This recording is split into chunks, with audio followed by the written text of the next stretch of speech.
welcome to Trauma Cupcakes. Well, today I wanted to talk about something a little bit more serious, I guess. A simple Google search reveals that a large portion of divorces are due to a lack of commitment.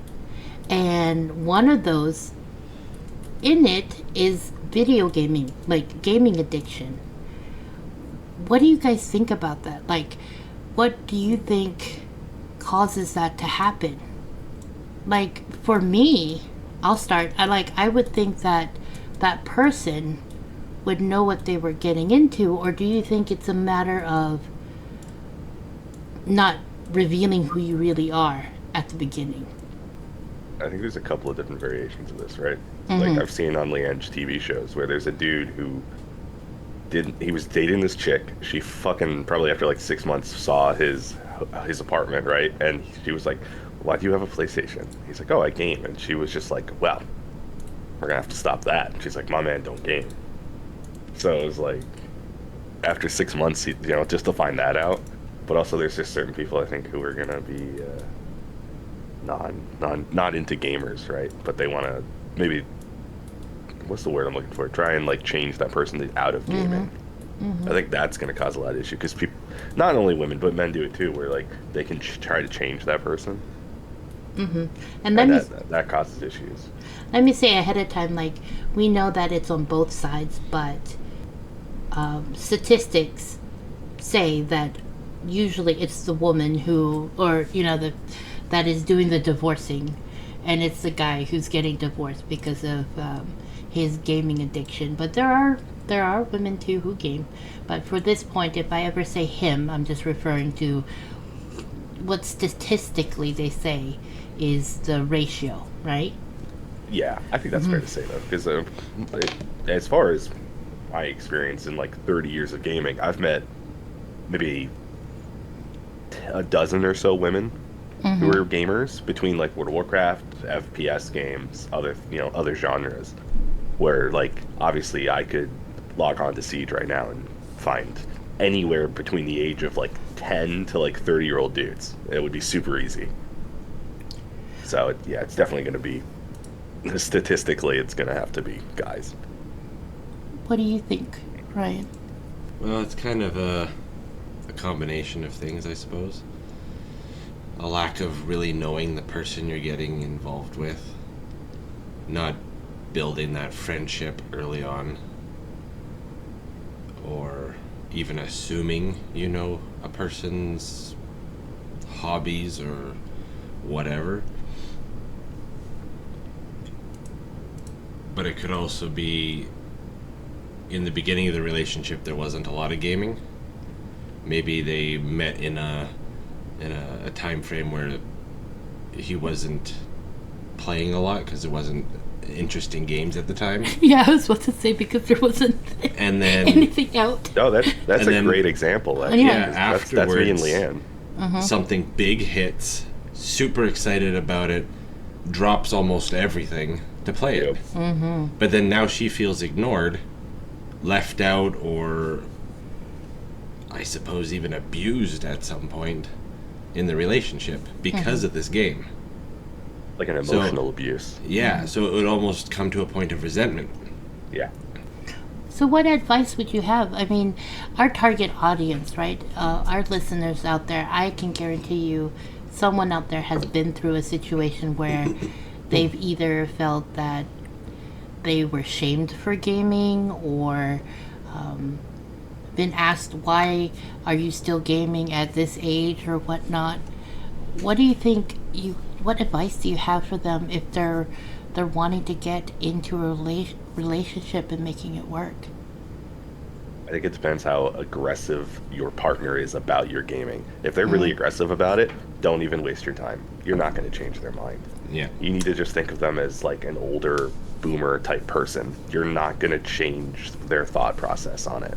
You need to leave that relationship and find someone who will appreciate your hobbies and not judge you for your hobbies.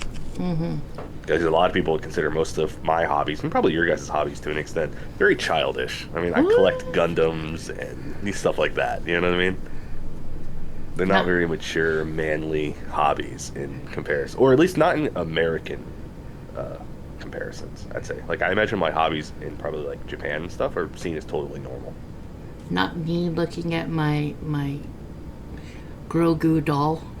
What do you mean, childish? Yeah, it's like me looking up at like all 30 Gundams I have, and then the one in the box that's not even like done yet. It's just like, America suffers a lot of like over machoism style hobbies. That it's like, oh, if you're not out there cutting wood, sweating your butt off, what are you really doing? That's a hobby. Cutting wood. It's like, well, I don't want to cut wood all day. Sorry. Well, sometimes when your partner has something that's entertaining, you may not entirely understand why they like it, to the point of not even wanting to have anything to do with it. But if you're already at the point where you're married and this is happening, there is always that point of kind of compromise. Maybe get into it, see why he likes the gaming, watch the game play, and have a conversation about it, saying, hey, you're spending more time with the game than the relationship and other stuff. Could we maybe find games that we could play together?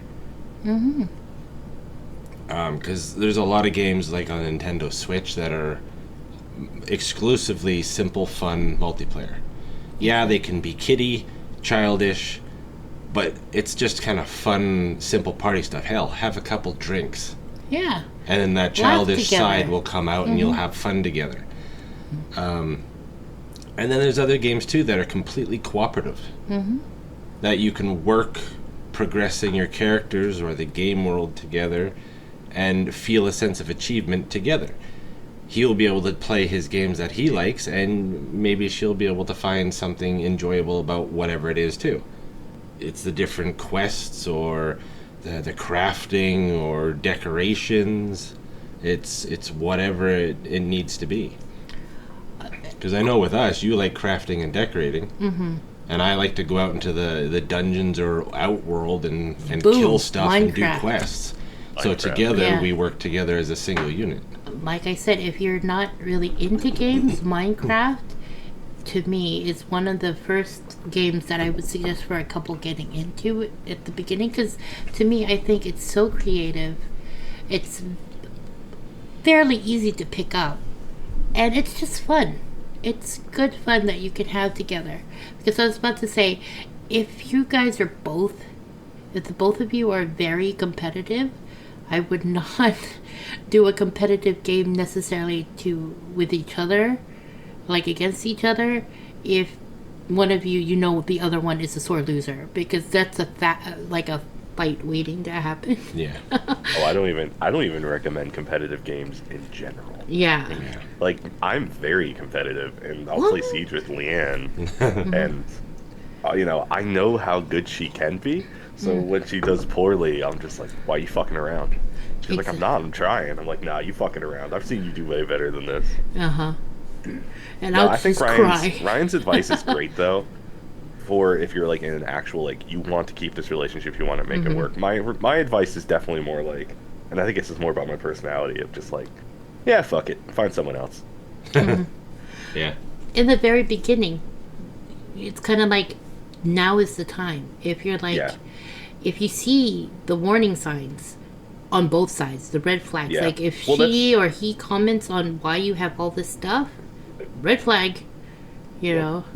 That was when me and Leanne first got together and I moved in. Like, I wasn't playing nearly any games. And then the Mist of Pandaria expansion came out, and like, we both jumped into that really heavily, and she was like, oh, you play this a lot. And I was like, oh, you play this a lot. And she was like, yeah, this is gonna work.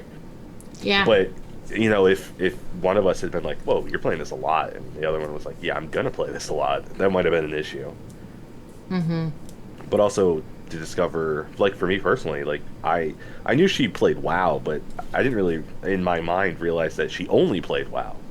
Like, she isn't really a gaming person outside of World of Warcraft. So that was new to me, because, like, like, I play everything. So things like that can be just a little bit of a change in how you think of gaming.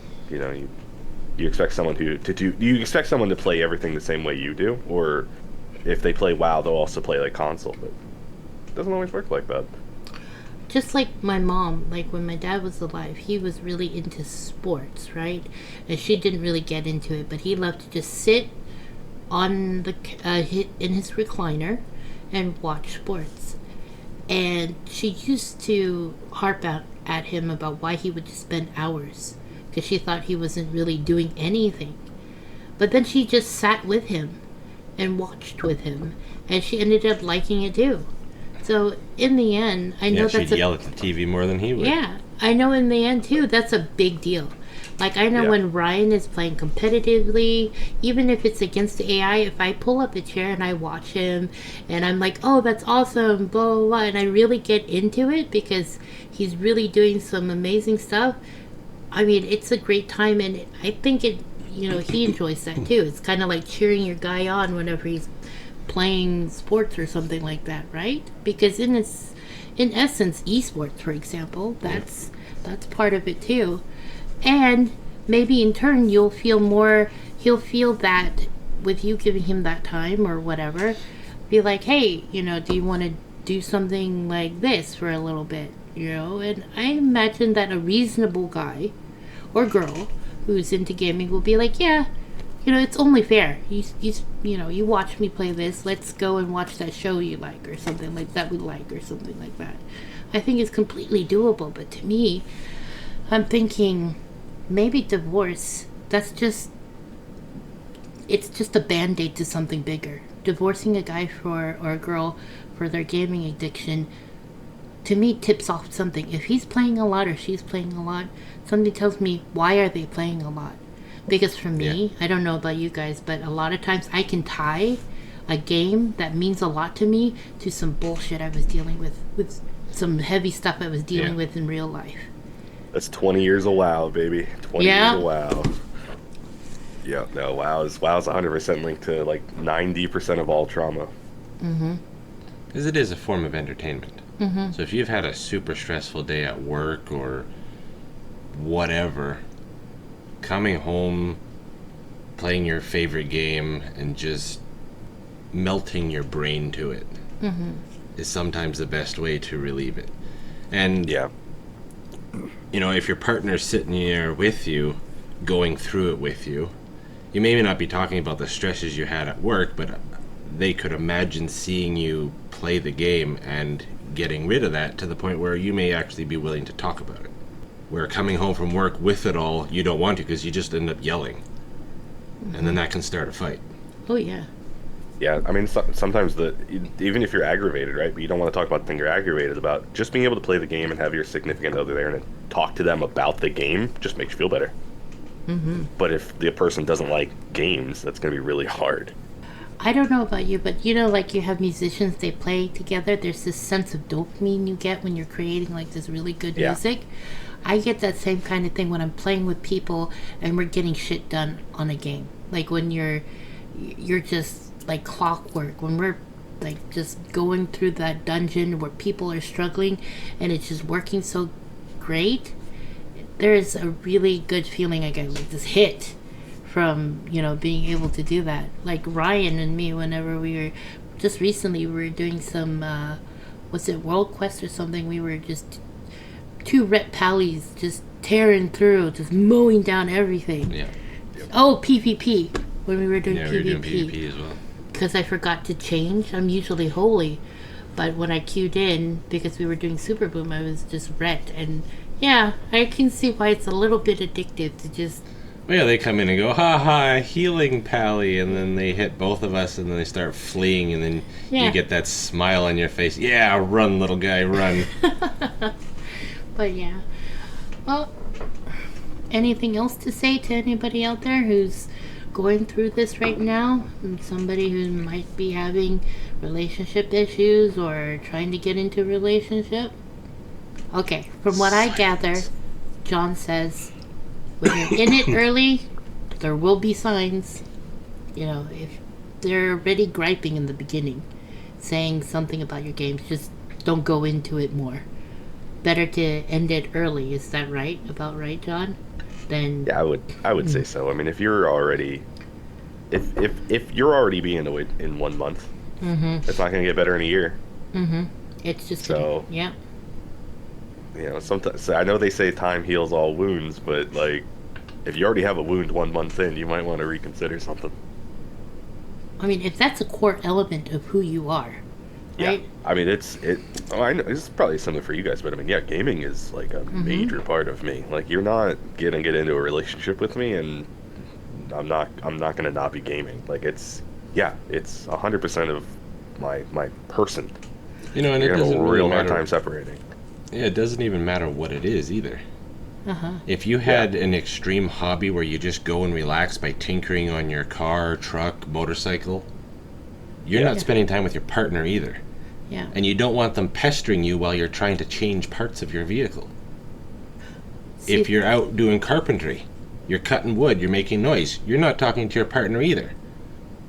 But you're relaxing, you're doing what you love to do.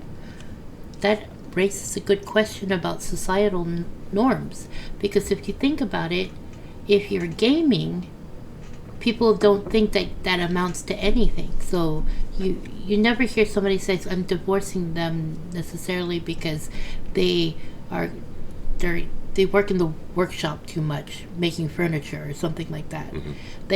It's like society doesn't see what you create whenever you play a game, like your achievements, or John, your plats, right?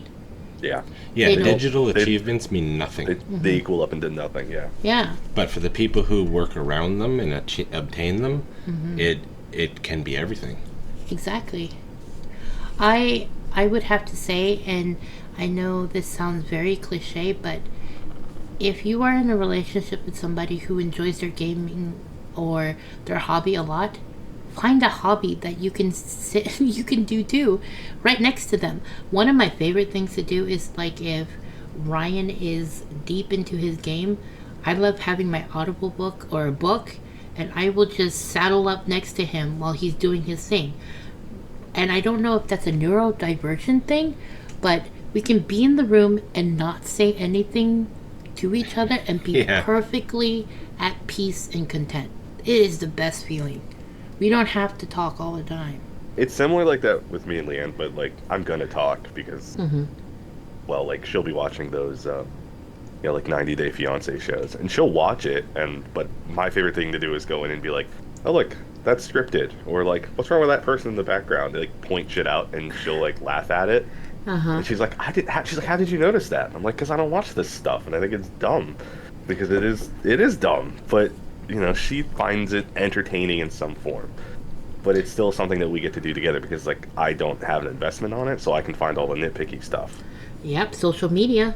I can guarantee you a lot of people, have problems with video games, but if they tally up how long they're on their social media, it's probably the same. It's probably more. Especially now with like TikTok and stuff. You can scroll on that thing for days. Yeah. I think that's a great point too. Is like, because I'm spending sometimes a month, 200 hours or so on one game. I'd like to know how many people are like, how much of one person's content are you absorbing? Is it 200 hours? Is it a month? Or do you on to the next person immediately? We've been playing Final Fantasy VII on my stream, right, guys? So mini games. I hate mini games. I hate minigames. I really, really hate minigames. Do you know what Tetsuya Nomura's favorite part about Rebirth making was? Apparently minigames. So many minigames. Over 15 minigames, I'm pretty sure. No. There's the Chocobo races, there's the 3D brawler, there's Queen's Blood, there's the fucking... I honestly, I don't even know. I'm blanking them all out. There's so many minigames. So many minigames. I don't know why there's the push-ups, the sit-ups. There's the sit-ups minigame. The sit-ups minigame requires you to use the adaptive triggers on the PS5 controller, I'm pretty sure. So that's gonna be a fun hell for me to get through for the platinum. And you have to do all the mini games because you need the collector's items to hand to Johnny for a trophy. Mini games. That's my least favorite part about this game. In case you can't tell, mini games. I hate mini games. Mini games are making me more sick. It used to just be a card game. So you're telling me it's more than just a card game and the Chocobo. So you have the entire golden saucer, okay? So they've added a couple of new areas, but you have all of the Chocobo races. You have the 3D brawler, which is it's just like a beat 'em up, but you have to do like button commands a specific way. It's really bad. Then you have the speed square, which has like a driving mini game where you also have to fight. And then there's the battle square where you get to do 2 characters at a time, and then a group of 6, but each group is separated into 3 teams. That's a mini game. And then there's obviously the card mini game, the Queen's Blood, which is actually awesome. I like that one a lot.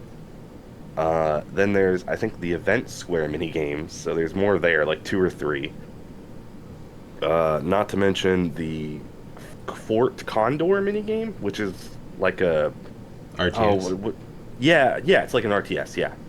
So they brought back almost all the mini games of the original, but put it in the gold saucer. Yes, pretty much. And it's just, and then obviously you have the working out mini game, which is like you have to do sit-ups as Tifa. Yeah. And so that sucks.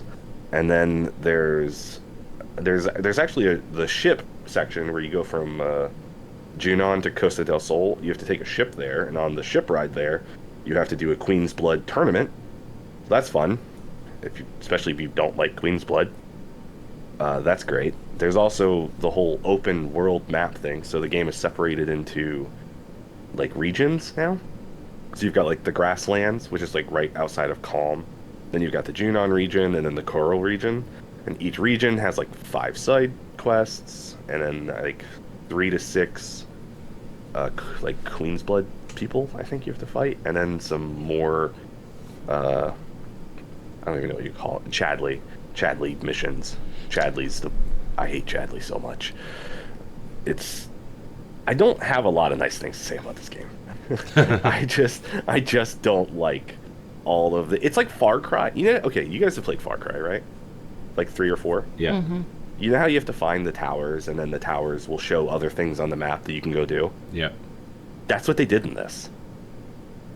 So you go find the towers, and then it shows you on the map, like, oh, there's a Chocobo stop here. Well, you can run over there and pick up the Chocobo sign. So now you have a fast travel. Oh, there's Fiend intel over here. Well, now you get to fight these enemies, and now you need to do the combat assignment. So you need to, like, prevent the enemy from using Quick Nap, stagger the enemy, defeat them within the time limit. And you need to do that, like, all 8 times that is scattered in this region. It's just stupid open world stuff that doesn't matter. And I don't know why they thought this was a good idea. So Yeah, Which is a shame. That's what I was telling Zell earlier, is the way they remade Final Fantasy VII is they took a game that would typically take 60 to 80 hours to complete, and they stripped it right down to the first zone that would only take 3 hours to complete, and they made it an 80-hour game. By just throwing junk in that you don't need to do, you don't care about. Yep. And then I'm like, what are they going to do when they hit the open world? And then I guess they're going to segment it so that you get 80 hours per little zone.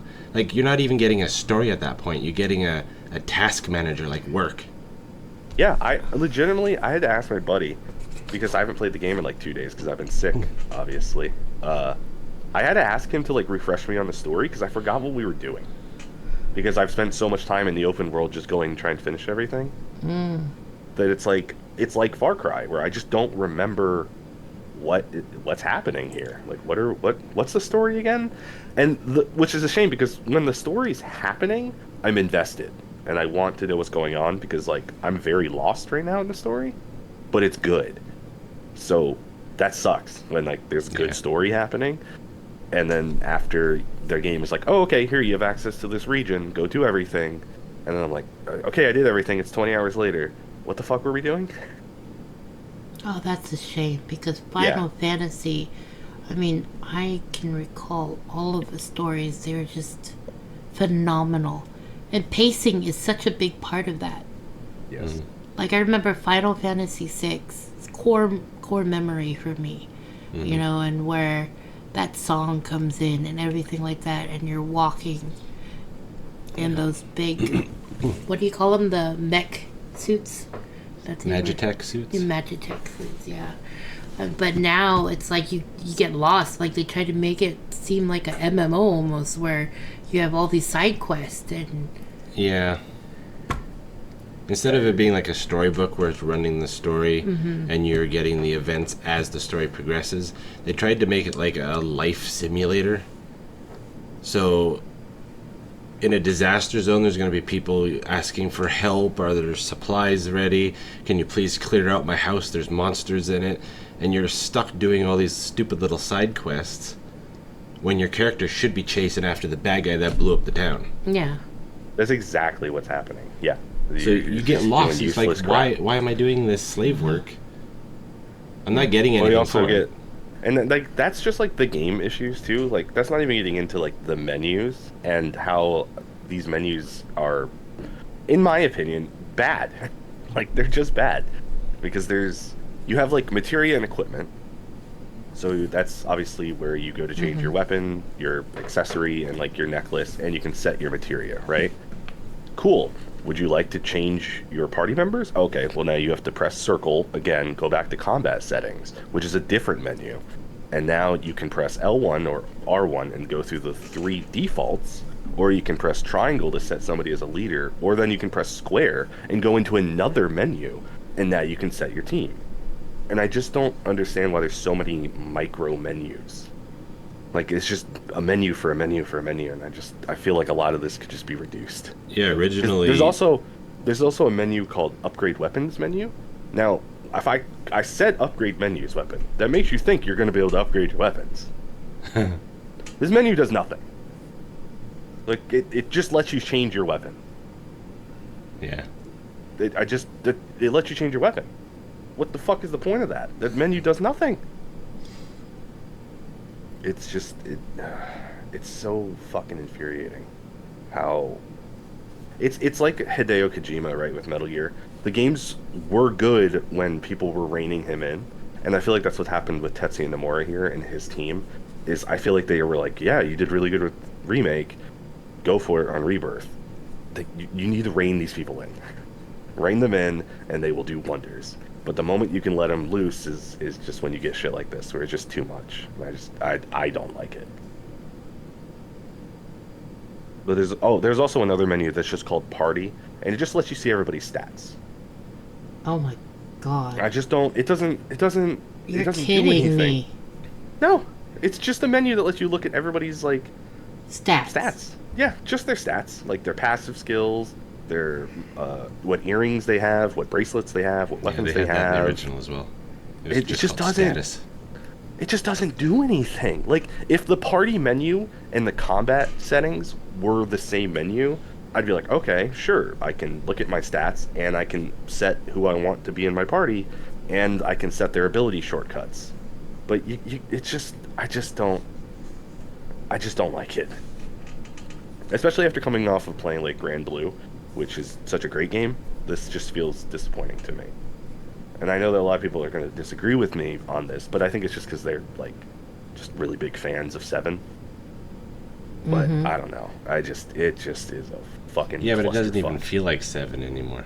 No, it doesn't. Not at all. I mean, I didn't play 7 until a year before the remake came out. So, like, I was fresh off of the original 7 and then playing the remake, and I was like, wow, how did they fuck this up?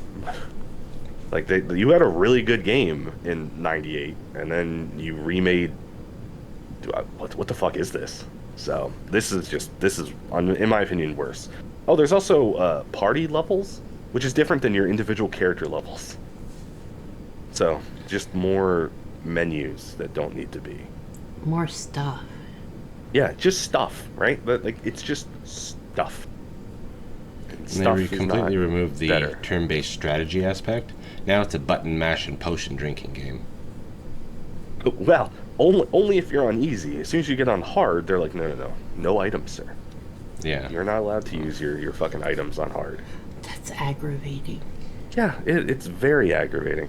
But again, like, everything I just said could be forgiven if it wasn't just swamped with mini games. Yeah. So, yeah, it's just the mini games are driving me wild. But yeah, I don't know what they were thinking with this. I I know, like, I was about to say, I hope that in the third part they do better, but I said that in the first part. I was like, wow, this was okay. I hope they do better in the second part. Yeah, it's And only so going it's downhill. like, no, it's not. It's not great, but it is what it is. I wouldn't buy it for $70. That's for sure. I probably wouldn't buy it for $30. Well, you heard it here on Trauma Cupcakes. Traumatizing. Traumatizing. Oh my god. I had this shower thought because I was, in my Oh, wait. What? flu. I was having a flu stroke. I don't know what it was. I was dying. Okay. And I read your email, right? And you were like, "Oh, you want to talk about trauma?" And I was thinking about, do you guys have like a top 3 like anime that got you guys through shit? Like you were like just having a bad trauma day, and you were like, I need to watch this. When I say this, it's not going to sound all that great because it was a very sad anime too, but it was Grave of the Fireflies. I don't even know what that is, and it's already better than Leanne's answer. Grave of the Fireflies, it basically follows a young boy and his sister. Oh, I can't even describe it. Aren't they the kids that survive during the bombing in World War II? Yes. Then you're like, these kids have a bad. My shit's not that bad. You laugh about it, but that's about it because they, he tries to feed her. He tries to make it work, and there's a whole bunch of things with him just being a kid and having to be an adult, and that hit hard because I know it hits hard for you too, John. But whenever you had that on your shoulder about having to be an adult when you should have just been able to be a kid. So here's his eldest brother having to care for his little sister, trying to pretend like everything is okay, and no matter what he does, because he's a child, he cannot save her. So it's like a Plague's Tale. So yeah, that was. Jesus Christ! Yeah, no, I'm like reading the plot right now, and I was not expecting that answer. I asked Leanne this, like, what's your go-to anime for like stuff, and she was like, Elfen Lied, and I'm like, that says a lot about you, honey. Holy shit! Not wrong though. This is very much like Plague Tale. Holy crap! Yeah, it's if you have a chance. I don't know if you want to, but if you watch it, it is a beautiful film. Yeah, whenever I need a solid cry. But yes, that rang true for me because in the end, it was just how it helped me with my trauma is I was a kid. And if stuff went south, I reflect on it and say, you know what? It wasn't my fault. I was a kid. There was nothing I could do. Now that I'm an adult, I'm just making sure that I don't have to have my children ever say that. Where they have to be. Good. Yeah. Oh, no, I was like, I wonder if I can find it on this website. Oh, yeah, there it is. All right, well. There goes my night. Do you have an anime like that, Ryan? Well, I don't think anybody's beaten that. I but, haven't watched it in a long time, and I don't even remember what it was. Come on, just say Dragon Ball Z, dude. It was the one anime he wanted to show the kids first, and to me, that's a big telltale. Yeah. Yeah, that was definitely a go-to, but it wasn't like my when I'm having a really bad day kind of thing, what I wanted to watch, like your Grave of the Fireflies. But I can't remember what it was now. It's not what you would expect, that's for sure. It's not sad? It's sad. Uh-huh. It's nobody wins. Oh. Don't try Ryan's trying to top my trauma. No. No. He's trying to top my cupcake. For me, the anime would probably have to be Akira. They had found that this kid had high energy spikes with this god particle. So when they encountered him, they somehow triggered it to manifest. And it could have been even the kids they had experimented on, trying to manifest in them, and their interaction with Akira that caused him to manifest. I can already tell you that partially why I didn't get into it is because the way you just explained it was not how I thought I was getting into that anime. Because when I started that anime, I thought it was a kid with a motorcycle who was going to be driving around doing cool shit. Oh, yeah. I was not expecting all of what you just said and what I saw. Yeah. So how did that resonate with you because of you growing up in... Well, everybody picked on him, beat him up. They didn't understand why he did what he did. And it was just kind of rough. And then now he's changing to something he doesn't even understand. And he's still getting picked on, but now he's getting picked on by the adults too. Mm-hmm. So he just wants to be left alone. But as he's being left alone, he's changing more. Mm-hmm. And as he's changing, it seems like he's becoming more of a threat. Mm-hmm. And as that happens, he gets more and more angry and wants to be left alone. Mm-hmm. To the point where it fully manifests within him. And he basically deletes the universe and makes himself the universe. So he's like, it's not going to be like that this time. So he rebuilds existence in his image. So God is Akira.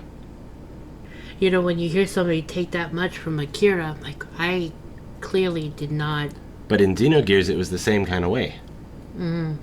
The reason that they were all there on that planet evolving into humans was because of a god creature that humans found in space, you know, hundreds of thousands of years ago, and then it destroyed their ship and crash landed here. Mm-hmm. And for it to survive, broken, it had to then build people to colonize the planet and manifest. And then when it came to the right point, it started to, you know, converge back into a single organism. And that's when the main characters end up encountering this and fighting against it. They're like, no, we are alive for ourselves and not because we're going to become this big god entity. So there was like an error in the organism itself that ends up destroying itself. It had similarities, and I think that's why I liked it. Yeah, I'm not even sure that me and Ryan saw the same Akira at this point. I know, now I'm like, I gotta fucking see Akira again. Yeah, I'm like, I need to... Just like a Full Metal Alchemist Brotherhood moment? Like, what's that? Oh my god, we didn't even talk about Full Metal Alchemist. That was traumatized. I was so upset with Brian. I wasn't as traumatized by that one. I don't know what when you showed it to me, it was traumatizing. The Chimera, the first Chimera part was probably the most traumatizing, and then after that, it kind of desensitized you for most of the other crazy shit they did on it. The girl and the dog. Yeah. Yeah. In my opinion, they never did anything as daunting as the dog and the girl past that. Mm-hmm. No. If they had upped that with something else maybe, or like sacrificed more characters besides just the lieutenant or whatever his name was. I knew that I laughed through trauma as a coping mechanism when I saw a guy wear that shirt where it was a cross with Dragon Ball Z, where it showed the girl and the dog trying to do the dance. Oh my god, yeah. And then they didn't do it right. It was the worst shirt, but I wanted it so bad. Yeah. But yeah. Jesus Christ. Okay. I found that to be the most entertaining part about Dragon Ball Z. When they were doing the fusion dances against Boo. Uh-huh. You never got to see that part, and I wanted to actually have you watch that. I got to see the part. No, you never got to that part. Not the Boo part, but I got to see when they were first doing the... This is afterwards. It was hilarious, because when they were trying to teach the other characters that couldn't do the fusion dance to do the fusion dance, there were some weird creations, and they were just the most entertaining thing I've ever seen. We also had a little boy, but now he's at the age where I think he will enjoy it. Yeah. So. Like, you remember that, John, where they... Who was it they combined? But it came out to looking like Boo. Like, really chubby. And they're like, maybe it's to contain all the extra energy? The Go-Tanks? Yeah. Yeah. The fat Go-Tanks. They had old Go-Tanks. And then he started to run, and he took 2 steps, and he was out of breath. Yeah. And they're like, something's not right. Yeah, that was great, because it was one of the few times that Piccolo got to like be funny. He was like, maybe it's to store all of his energy, and then you Yeah. plop. Yeah. But yeah, how about you, John? Is there... My three go-tos were like Outlaw Star, Mm-hmm. Yu Yu Hakusho, Mm-hmm. and G Gundam. Those are like my go-to. Like, I'm having a shitty day, I'll watch one of those three. They always make me feel better. I do Outlaw have... Star specifically, though. I do have fond memories of the more recent ones because both you guys actually introduced me to both of them. Like you and Ryan both are big into Dragon Ball Z, and so that was just hands down something that I had to indulge a little bit in. But I think also Naruto was another one. Yeah. Because my goodness, whenever there are moments in that really get to me. Yeah. Yeah, like Jiraiya. Oh my god, the Jiraiya thing will always be the biggest hitter for that. And well, I don't. Did you guys finish Shippuden? Are you talking about Itachi? That one and another one.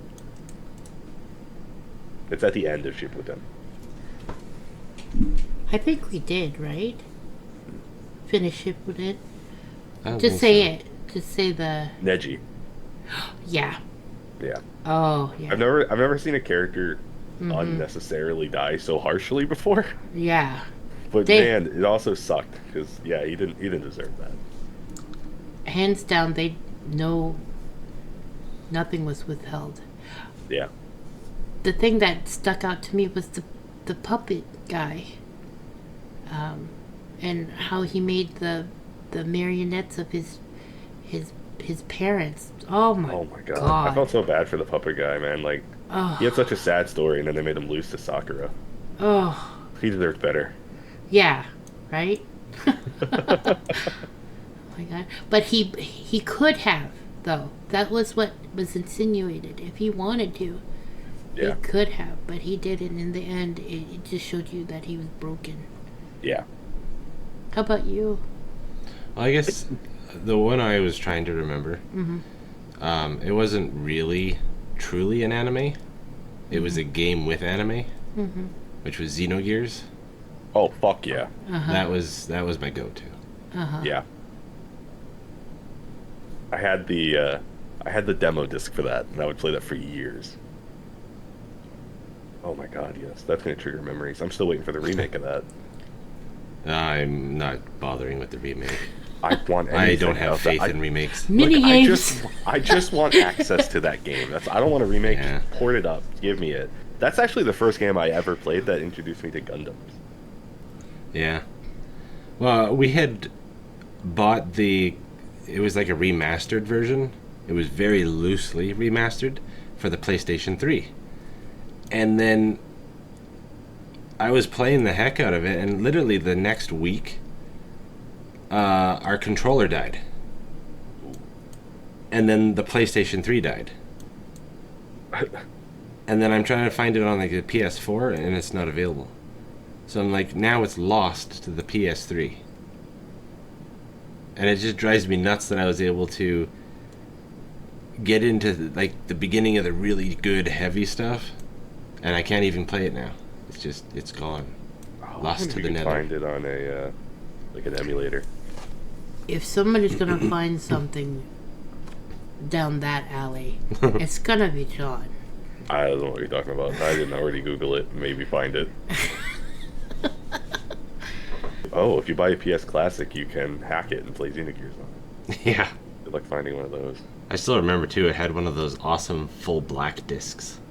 Yeah, it did, yeah. I remember seeing those back on the, I had that for Metal Gear Solid 1. All 4 of my discs were like the black discs. Yeah, all 4. Those things were awesome to look at, and then you pull it out and you'd realize that you've been playing it too much because there'd just be lines all over it. Yeah. And scrape the shit. Yeah. Oh my god. Did Did you guys ever try to repair the scratches with banana peels?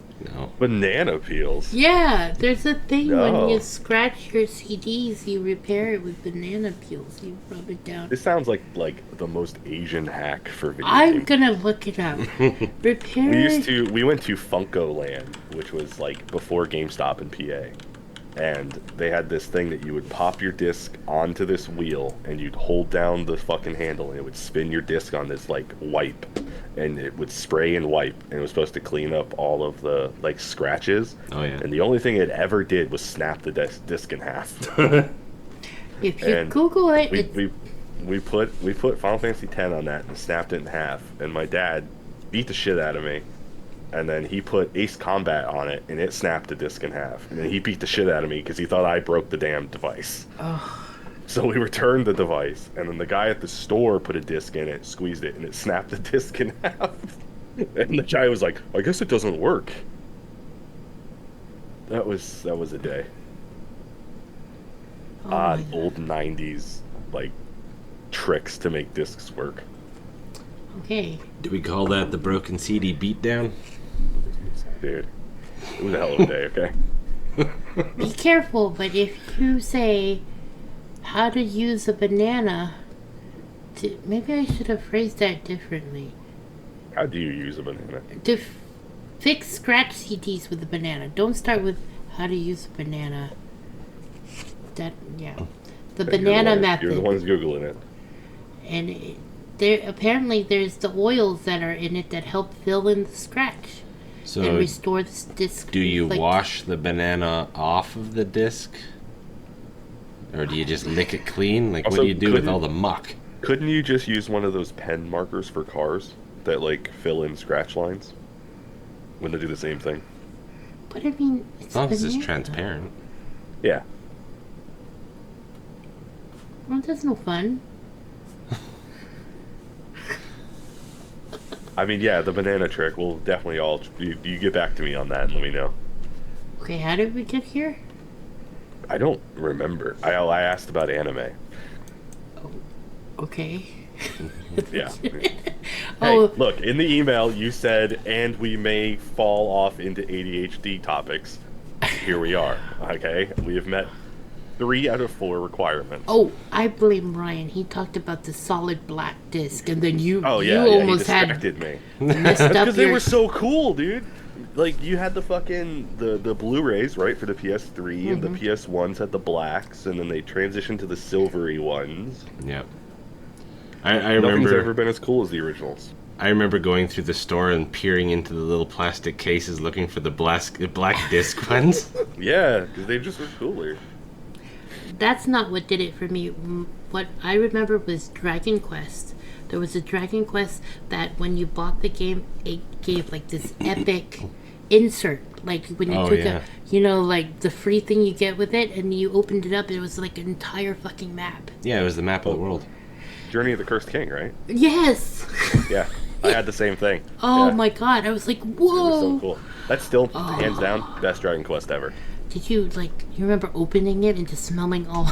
Oh yeah. I remember that's one of those like core memories for me. 'Cause that was like one of the first that was the first Dragon Quest I ever bought, and I was not prepared for the level of difficulty. My little cocky ass was like, I've 100%ed Final Fantasy X. I can do this, and then that game was just like, let me teach you a lesson, boy. Holy crap! Oh my god. Great memories from that. Like Yeah, the mixture of that's the new electronic smell that you talk about, and then the paper. It was just, yeah. The smell of the printed booklet and Yeah, the good freshly stuff. made plastic. Yeah, good stuff. Now you know a game's good. If you're Yeah, that's sniffing right. it and you're worried about cancer, that game's gonna be good. Yeah, John's theory about how a game smells. Not a theory. Not a theory. Yeah, It's perfect. It's never let me down. yeah. I don't know what Just you. saying. You're saying theory, like it's not well tested. Okay, yeah, that's true because I always say, "How did it smell?" How did it smell? Works every time. It's so funny because one of these times I had said that, and one of my kids are like, "What are you talking about, Mom? Why are you asking Uncle John about how it smells?" I'm like, it's a game. Yeah. Well, I remember when they started the transition away from the printed booklets and stuff in the cases, and even like the plastic CD containers, and I had bought a game that was in a box at the store. I opened it up expecting to get that same smell and the booklet and the plastic case, and it was literally a shrink wrapped CD with no book. It was an empty box with a shrink wrapped CD. And like, how are they allowed to do this? I feel like I'm getting ripped off. Yeah. I paid all this money for packaging. Yeah. Oh, that's what makes that sound. They had that. What was it? It was Was it Horizon Forbidden West or God of War Ragnarok that did that recently? Where you would buy like the collector's edition, and they'd be like, "Oh yeah, no, here's your statue, here's your artwork. No, you don't get the game." Like you pay all this money for the fucking cosmetic stuff, but they don't send you the game. You just download the game? Yeah, it's here's a little coupon for the get a site. code. Oh, okay. Which would really piss me off. There was actually, I think, don't quote me on this. I'm pretty sure there was a game that released that did that, but they also didn't even give you the fucking game. Like, I think you still had to buy the game separately. I think you just bought, like, a bunch of cosmetic stuff.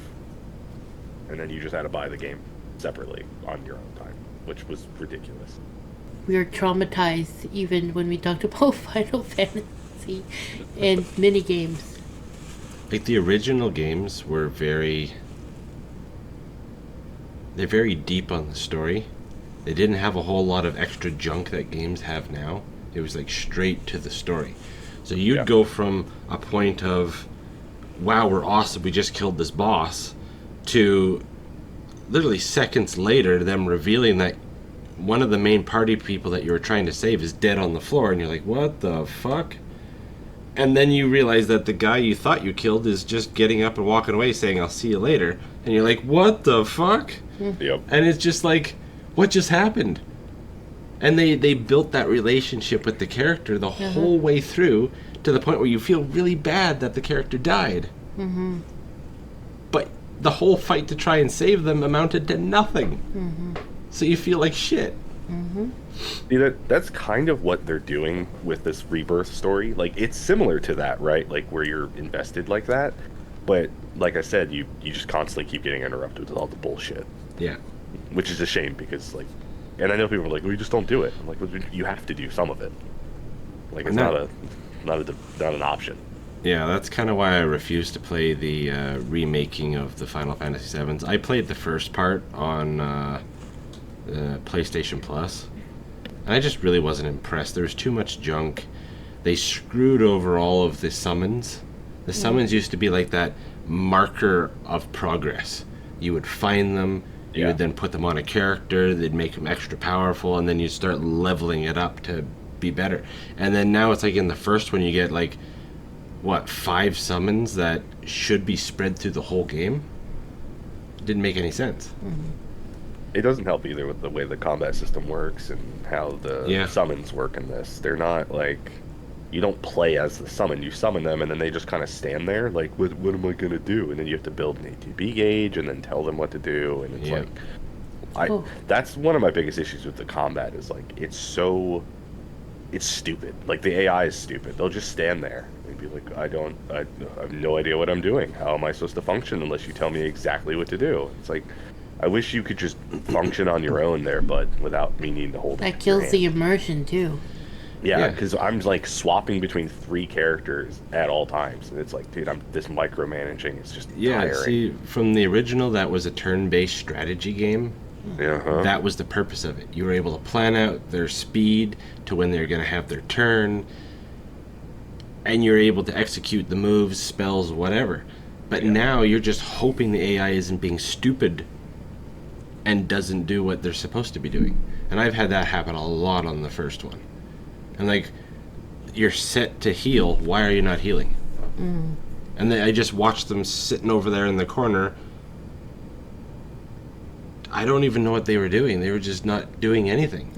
Yeah, it's same thing here in this one, except this time they added some materia that will make the AI use like the character's like default special abilities, like Barrett's overcharge shot, right? Yeah. It'll make the AI use that, but once the AI uses that, they're just like, and now I wait.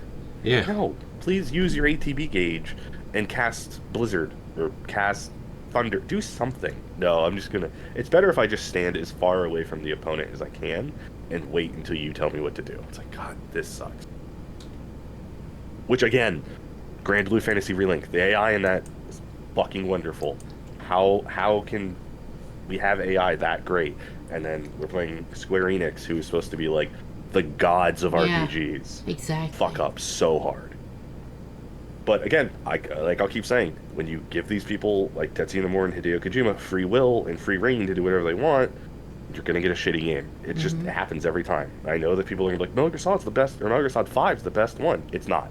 Metal Gear Solid 5 sucks. The Rebirth remake sucked. They cannot have this much control. You need to rein them in. Thanks for joining us on Trauma Cupcakes. Bye. Bye. Bye.